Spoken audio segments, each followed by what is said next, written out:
Hi, I'm Kelli Tilton. I'm a teacher at Round Rock High School, and I was trying to think of a way a couple weeks ago to reach out to my students who I miss so much, and do some of the things that we normally do in the classroom, but maybe might be something that could happen at home because the art materials that we have in the classroom might not be available at home. So I decided to make a weekly video that I could upload and share with my kids some ways to make art supplies out of things that they might have around the house. And I really wanted to incorporate some of the magic that happens in the classroom every day into a little bit of people's lives out in, I don't know, the world where everyone's quarantining. So that's what I've done, and I hope the videos do their intended purpose, which is giving a little bit of magic to people who need a little bit of magic right now. Thanks, bye. I'm going to show you guys how to make a little cat lady art trick. Most people don't have paint like laying around their house, so if you'd like to make your own paint, like watercolor paint, I'm going to show you how to do that with some old markers.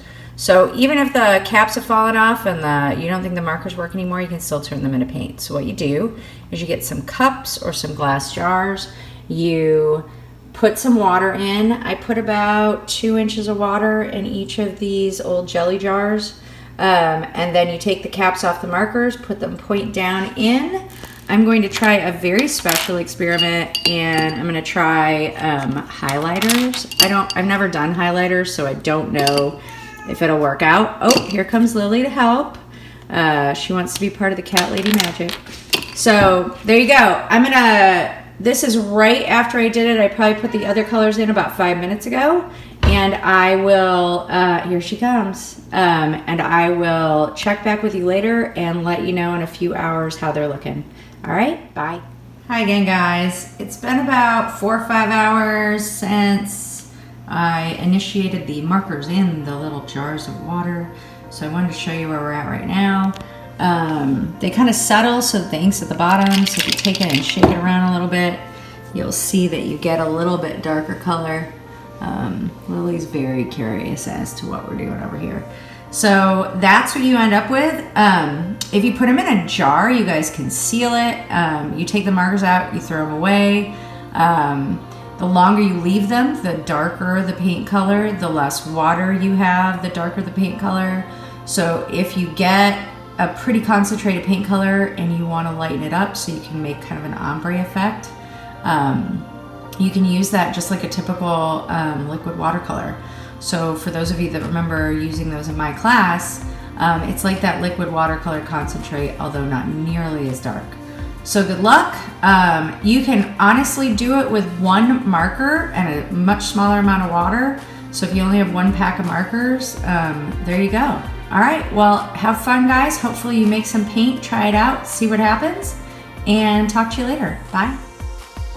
Hi everyone, remember those awesome watercolor paints we made from putting markers in water? I'm going to show you a couple things that you can do today to use those. I already did one. It's a nice little rainbow paw print that I drew really light in pencil, and then I added in the colors one at a time, let them kind of run together, so they made a nice little ombre rainbow.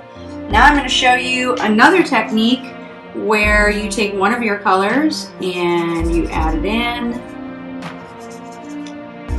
And then tonight you can do the Sharpie ahead of time, which is what I did. And you can add the first color in and then bring it down so you're kind of mixing the two colors together. If you paint pretty quickly on a fairly small surface, you can make a pretty nice little ombre. You can leave little notes for people. Make nice, hey, put your dishes away kind of notes. I don't know, whatever's going on at your house. But there's another technique. This is regular old copy paper from your printer or whatever you have around your house. If you want it to be thicker, you can double it up. This one's doubled up, but this one is a single sheet. The single sheet might warp a little bit like you see on the paw print. And if you want even more support, you can tape it to an old notebook and then use blue tape or masking tape so it doesn't rip your paper. That'll give you some more support so the paper doesn't like wrinkle and get all wobbly when you're painting. All right, thank you. There are some tips and techniques for you. I hope you enjoy.